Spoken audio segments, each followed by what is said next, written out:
Welcome to another episode of Stampin' Saturday. I'm your host, Tina, and let's dive in. These are the items that I use this episode. I use my distress paints. I came out with the Wild Honey and also the Vintage Photo. I also use my Black Soot Distress ink.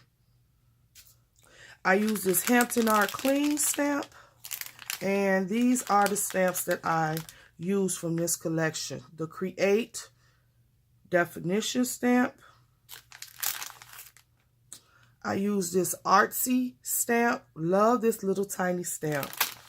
And then I use this last stamp from this set. Okay. I use my white jelly roll. I use the Tim Holtz foam block uppercase alphas. And lastly, I use scraps from this Graphic 45 paper pad. Oldie but goodie. And let me show you all what I created. Here we go. What do you all think? I absolutely adore it. Came out so nice. First thing I did was lay down my distress paints. On this particular layout, I did not use gesso. I went directly on the paper with the distress paints, I'm sorry. The first one I used was the Wild Honey. Starting off with the lightest color and then going darker. So I put the Wild Honey all through, and on this particular layout, I did not use my fingers. I did not use a brush. I used a baby wipe. So I put the ink down, just drops of it sporadically through the page, and then I came in with my baby wipe, and I just began to blend it into the paper. Okay, that's all I did.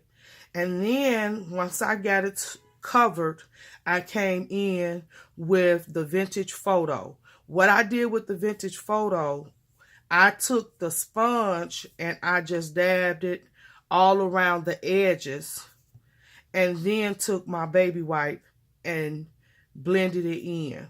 So I wanted a border type effect. And when you blend it in, you know the color's going to spread and you're going to get this perfect, background. So that's how I created the color portion of the background.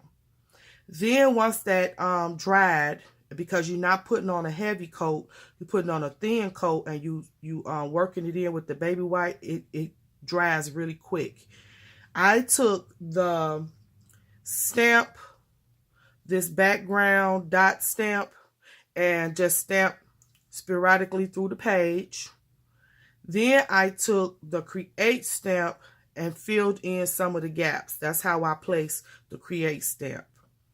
Now, these circles right here, I took the cap from one of my my distress paint dabbers, cleaned it off, and then I took the black soot and I stamped it all over through the page. And that's how I got this effect, just by using the top of my dabber. I hope that makes sense. Lastly, I took the Artsy stamp and I filled it in just sporadically across the page. That's how I created my background. Once everything dried, I took my black soot and I just inked my edges to define the layout. All right. Different scrap pieces that I had in that pad, because it's a very old pad, has been in my vault. I really like this particular paper pad.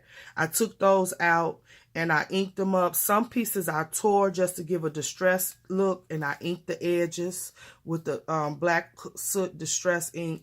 And then I just laid down different elements. I really like this. And then lastly, I stamped Create, used my white jelly roll, and highlighted the alphas in this layout.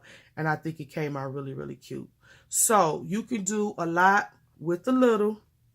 And we all know where we get that from. Hey girl, you know who you are. Ethnic Green Living teaches us that we could do a lot with a little. And so these are very few products that I use, and look at this beautiful layout.